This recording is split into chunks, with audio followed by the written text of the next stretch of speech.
அனைவருக்கும் வணக்கம்.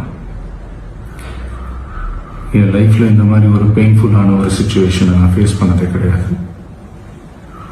மனசு முழுக்க வலி வலி மட்டும்தான்.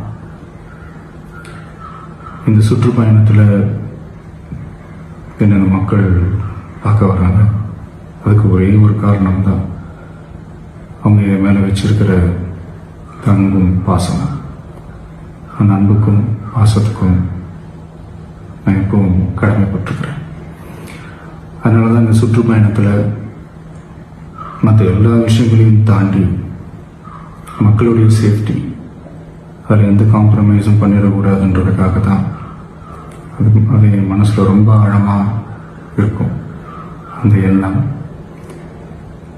அதனால தான் இந்த அரசியல் காரணங்கள் எல்லாத்தையும் தவிர்த்துட்டு ஒதுக்கி வச்சுட்டு மக்களுடைய சேஃப்டி மட்டும் மைண்டில் வச்சுக்கிட்டு அதுக்கான இடங்களை சூஸ் பண்ணுறது, அதுக்கான இடங்களை பார்த்து பெர்மிஷன் கேட்கறது, போலீஸ் டிபார்ட்மெண்ட்டில் அதை ரிக்வெஸ்ட் பண்ணி கேட்போம்.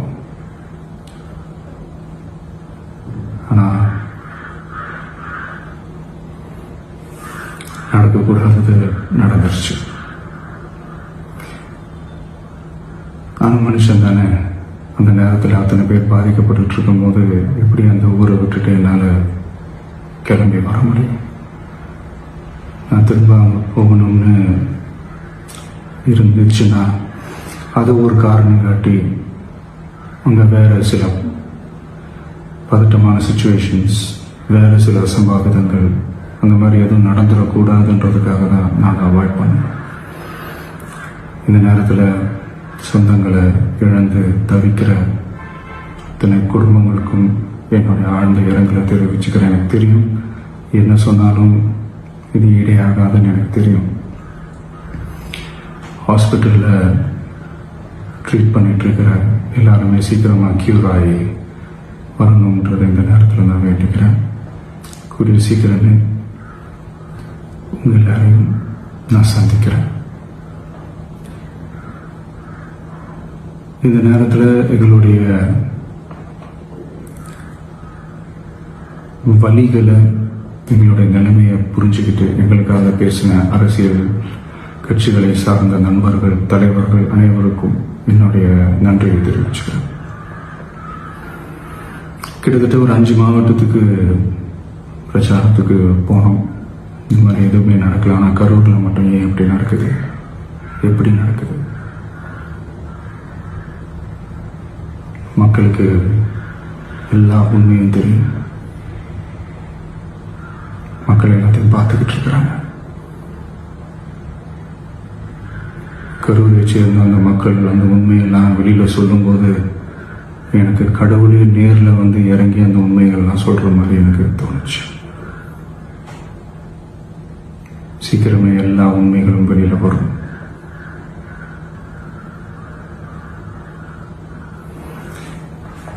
எங்களுக்கு தரப்பட்ட இடத்துல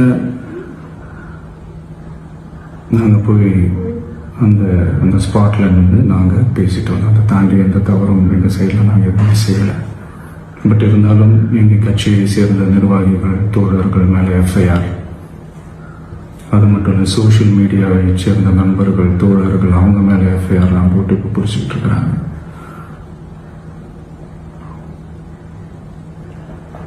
சிஎம் சார்,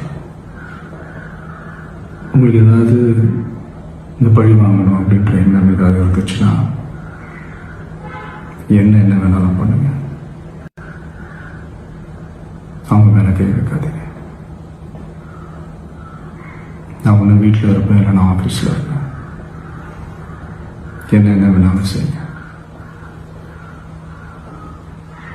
நண்பர்களே, தோழர்களே,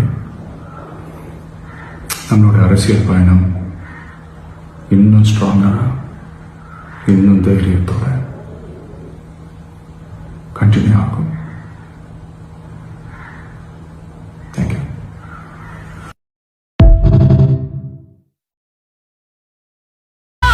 தளபதி தமிழக வெற்றி